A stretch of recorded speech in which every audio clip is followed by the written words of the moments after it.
It had been almost 2 years since we last explored Giovanni's hometown of Merida, so we planned an epic 4-day trip to rediscover some of the absolute best things to see, eat, and do in Mexico's safest city. From must-visit spots to local gems, we're sharing all the highlights, plus a few insider tips to help you plan your dream getaway to the state of Yucatan, Mexico.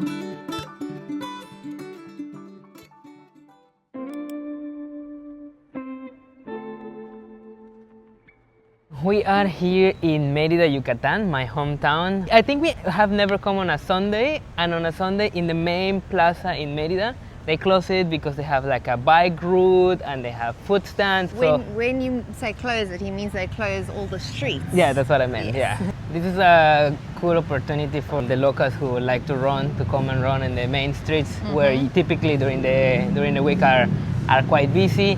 And also for the vendors who are selling their food, also have the opportunity to showcase the food on a Sundays here in the main plaza. And if you know anything about Giovanni, we haven't had breakfast yet. So what do you think we're doing first thing this morning? We're going to the market to get some breakfast.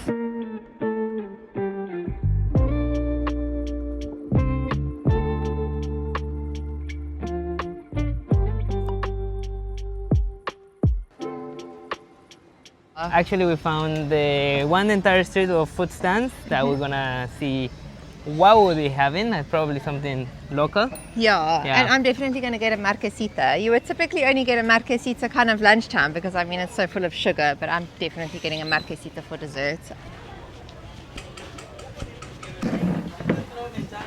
Una empanada con queso. Okay, perfect. Sí, gracias. ¿Y una coca? All of the vendors are locals of the region and are preparing traditional Yucatecan dishes. So I've received my breakfast, which of course in Mexico it's obviously going to include a massive Coke. This is not usually what we would be having for breakfast, but when in Rome, I got an empanada de queso, and then what is this thing called that I got? Polcanes. Polcan. The filling that I chose was pavo, which is turkey. I've never had a polcan, so let's see. I really like the crunchiness of this. Pretty nice, I like it. I got pretty much the same, but I have a different one with relleno negro, which is a type of paste that you use to marinate like chicken or turkey. Turkey is also common, and this other one is the same as Simon got.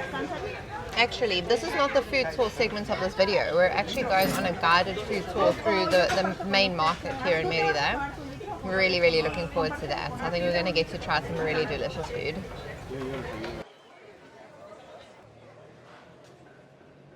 So our breakfast was delicious. Delicioso. Something that we would like to just note is when we first arrived to this market, I'm sure you guys would have seen, it was pretty empty. No one was out, and literally in a matter of half an hour, it just filled up. So if you like peace and quiet, definitely aim to come before 9 a.m. Yeah.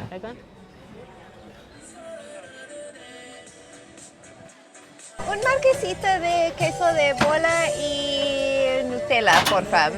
Man, I haven't had a marquesita in so long that I forgot the typical toppings that I get even. Alright, so this is my marquesita. This is basically just like a very thin crispy crepe, and it is filled with toppings of your choice. I always go with queso de bola, which is like a sharp cheese, and Nutella.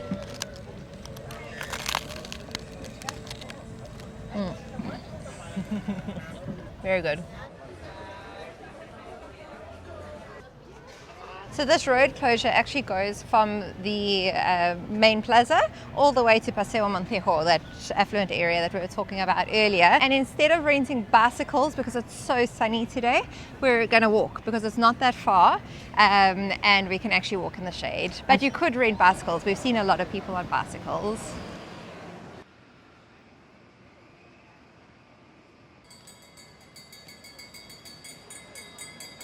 So on the way to Paseo de Montejo, we just stumbled across Parque de Santa Lucia, and this is where you're actually going to find the giant kissing chairs. You guys might have noticed when we were in the main plaza, there's those white chairs where you face each other. They're actually called the kissing chairs, or how do you say it in Spanish?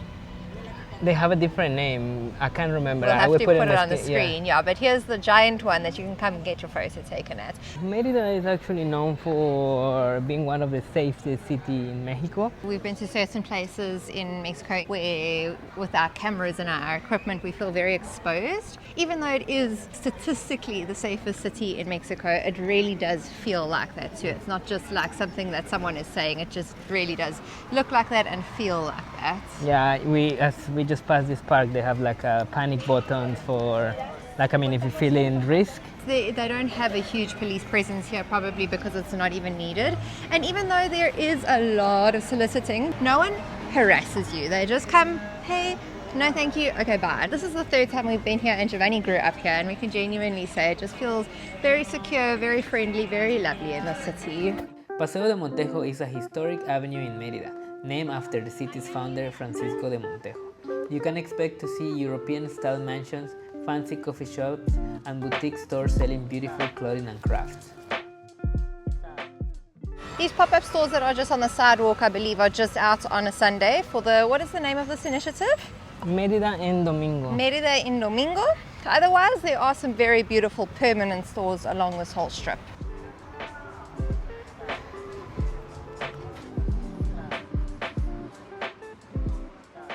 So we spent about an hour sitting at that cafe, just watching the people, watching the cars, admiring the mansions. It's a really nice spot to come for a coffee, but it is so excruciatingly hot. I wish you guys could feel how hot it is. We had plans for this afternoon, but we are on the lookout for some AC now. So what we're going to do is just going to a mall we haven't been before. Yes. And then we're going to go back to the main area, so Yeah. to show you what we were supposed to show you in the beginning. Yeah. There are 3 major malls in the city, but we chose the newest one, which is called Plaza La Isla. We recommend using InDrive, which is the most cost-effective of the rideshare apps. Uber and public transportation is also available. I was saying to Simon, I think this is the nicest mall in the entire Yucatan Peninsula. When we say in Playa, there is no malls such as this one. Yeah. And I might say, even in Cancun, the fanciest mall that are there doesn't compare with this one. And we're actually going to use the public transportation to get back to Central. We actually haven't been on it yet, but you can see from the outside that it's all brand new, clean, air conditioned. I think it's going to take like an hour. We didn't actually realize how far this mall is outside of Central. It took us about, like 25 minutes in a car to get here. So it's about an hour back, but I mean, we've got time to kill. We're not in a rush. Yeah.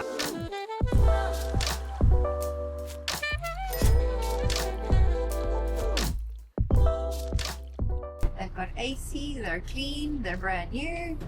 Amazing. You don't have to pay with cash. Yeah, 12 pesos per person. Amazing. Very, very affordable.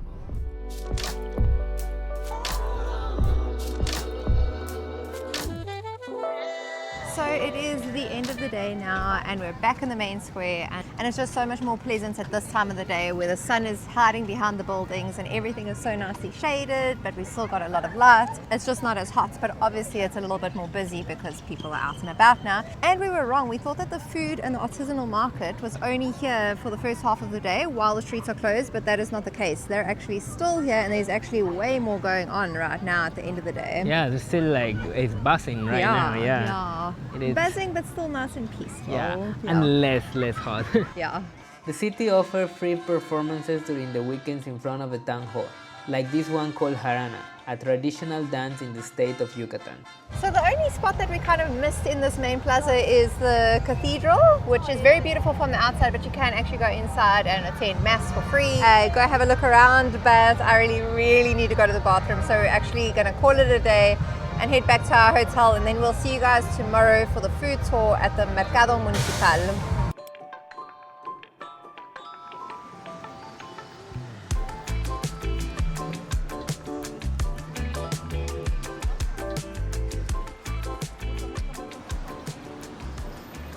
We are actually today going on a food tour. I mean, you can do a food tour on a DIY basis, but we decided to come on a organized tour. The review says, and the tour description was there's gonna be plentiful. So we didn't have any breakfast, and I'm starving.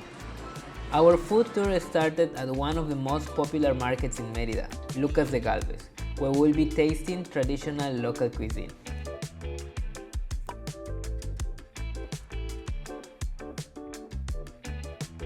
Mandarina. It's delicious.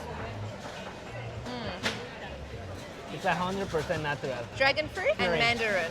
So good. I got the dragon fruit, not just because it's pink and pretty, but it's delicious too. So we are now walking inside the market, and you know, there's a lot of food and a lot of vendors, sweets, everything. A lot of everything. So much stuff going on here. We started with the first dish, slow-cooked pork marinated with spices, called cochinita pibil, a staple in the Yucatan Peninsula. This particular dish is one of our favorites. Next up was another staple dish, panuchos and salbutes, filled with protein of your choice. Ours had turkey and relleno negro, which is an aromatic black seasoning. These were so delicious.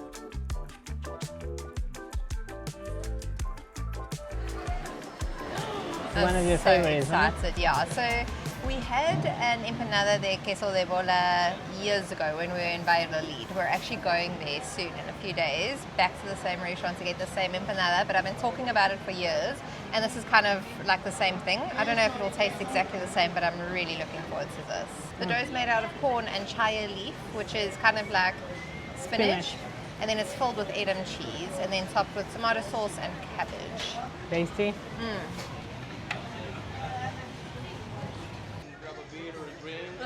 Whatever you want, they give you free snacks.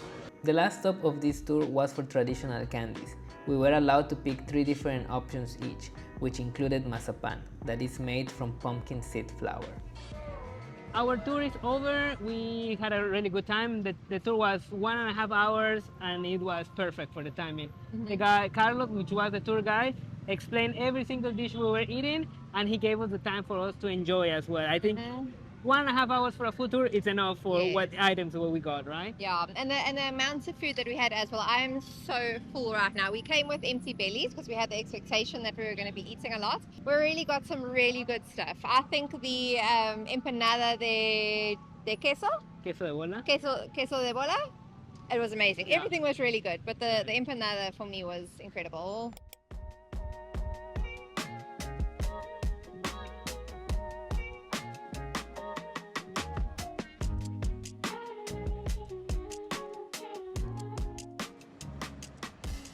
So something that you guys never see in our videos is we always like to book an extra day for us to just explore without the responsibility of having cameras. But I just really wanted to include this part of our free day with you guys because it's something that I've really looked forward to, and I don't know if it's something that you might want to do yourself. I recently started to learn how to sew and to make my own clothing. And this region of Mexico, specifically Merida, is like the linen capital of Mexico. You're going to find so many shops that are selling beautiful linen clothing. So what I'm doing today is we're actually about to walk to one of the big fabric stores, and I'm going to go linen shopping.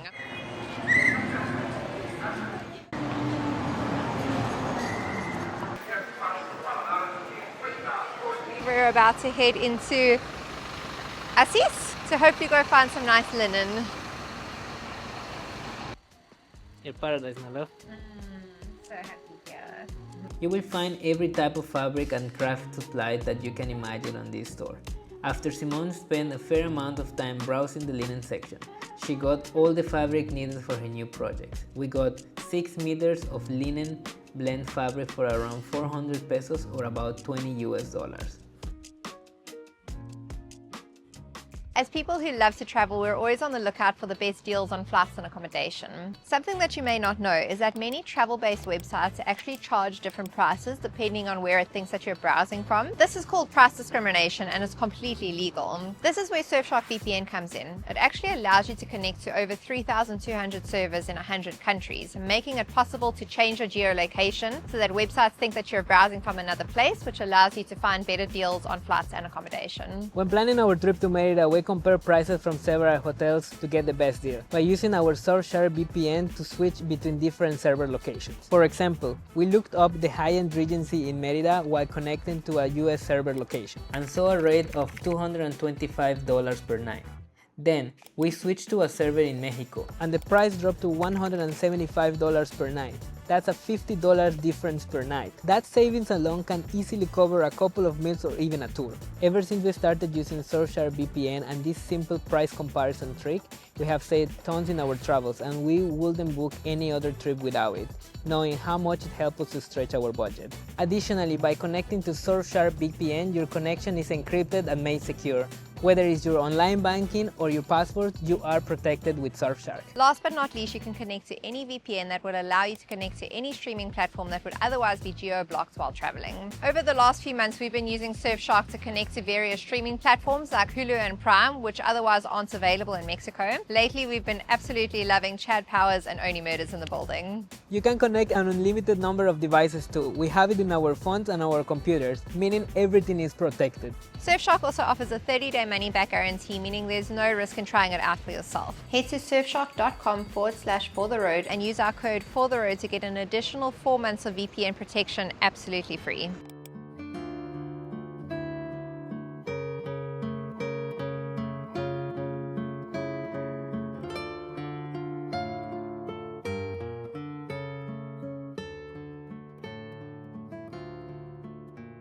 So we're actually currently in Valladolid. Surprise!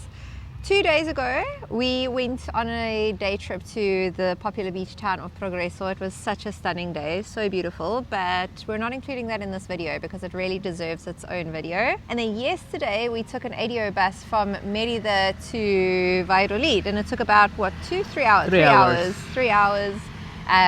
When we arrived here, we checked into our hotel. We spent some time at the town square just as the sun was setting. It was so beautiful. We're actually starting from where the Valladolid letters are, and there's a convent in front of that, and also we are in the prettiest street on Valladolid, which is called Calzada de los Frailes, where there are a lot of photo opportunities. And from here we're gonna be showing you around the main area. The only thing that we didn't know, there was a power outage today, so some of the businesses are not open, but I mean, if you are just walking and see the sights, you don't need power for that, you know? Yeah, actually we roamed around for a lot of time this morning trying to find a place to have breakfast and to have a coffee. We did eventually find a really nice, like very small local hole-in-the-wall breakfast place, and the breakfast was so good and so affordable. Highly recommend. Whatever food we're not showing in this video, it will definitely be in our blog post. So go check out fortheroadtravels.com for many more recommendations that you're not going to find in the video. And then we found a beautiful place here that was at least serving some iced coffees, which we just had, which was great. But unfortunately, a lot of the places I think are going to be closed today. But that's okay. We've actually got a lot of stuff planned today that doesn't require electricity, so that's okay. Such a beautiful street. If you wanted to come and have some photos taken, this is the best place to come. There are so many beautiful pastel buildings. Everything is so rustic, so gorgeous. We're actually planning on coming early tomorrow morning to have a little mini photo shoot. We'll see. I think best time is in the morning, as Simon says, and also in the afternoon. But in the afternoon, there will be more people and cars. Yeah, later afternoon. Yeah, like close to the evening time. Yeah.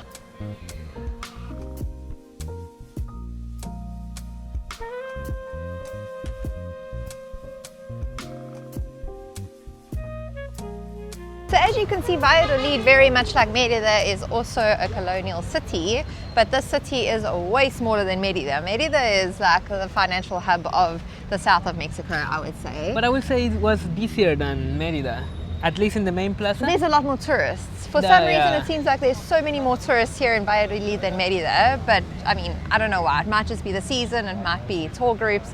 But in my opinion, the town square here in Valladolid, which is where we are right now, is so much prettier than the town square in Merida.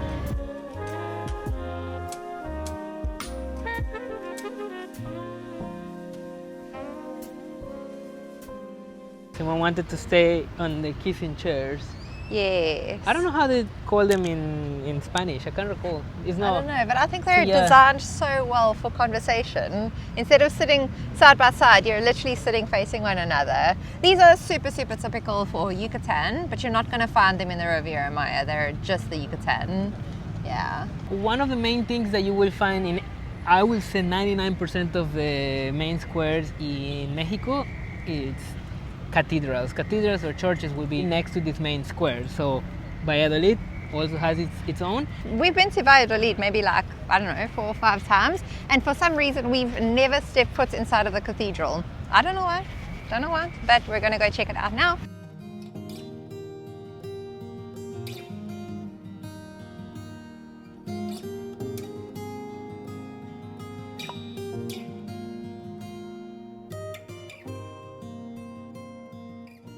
Well, the cathedral wasn't the nicest we have been.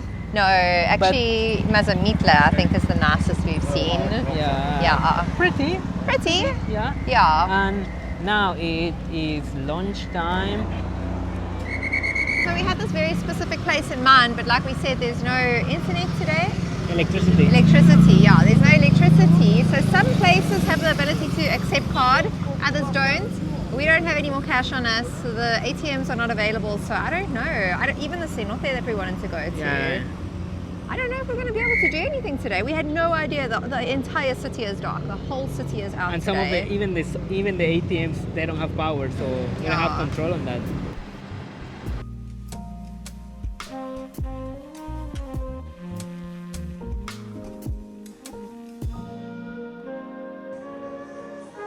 Well, the cenote was indeed open, but but as we mentioned, there's no power, no way to withdraw cash, and this is a cash-only place. So we just saw from lookout point, but we cannot get inside. Yeah, so obviously this is all very unfortunate for the sake of us showing you the cenote.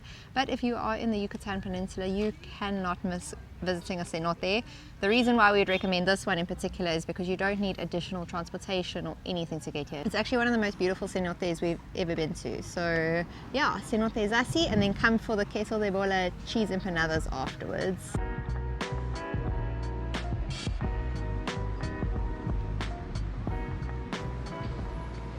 So we had a beautiful week visiting Merida and Progreso and Valladolid. Keeping in mind that Progreso is going to be its own video, so we'd highly recommend checking that out if you are visiting this region. But if you are planning a trip to Merida, we'd highly recommend scheduling an extra night or 2 in Valladolid, because Valladolid is so pretty, especially if you're a fan of photography. You're going to get the most gorgeous pictures here. Everything is just so colorful and beautiful. And the people are so friendly, and yeah, we just had a great time, and we just apologize for everything that we couldn't show you because of the power outage. We have a special request. Our small local church in Playa del Carmen is currently raising funds for a performing arts center for the youth. The idea behind Elevation is that it's going to give the youth the opportunity to run the whole thing. Essentially, they're going to get the opportunity to learn how to act, to sing, to do stage production, design costumes, the whole thing. This is a project that is so desperately needed in a place like Playa del Carmen, where there really is nothing for the youth. So if it's on your heart to donate, you can scan the QR code down here, and any donation is greatly appreciated. If you enjoyed today's video, please don't forget to give us a big thumbs up, subscribe to our channel if you haven't subscribed to our channel, and that being said, we will see you in the next episode. Hasta luego!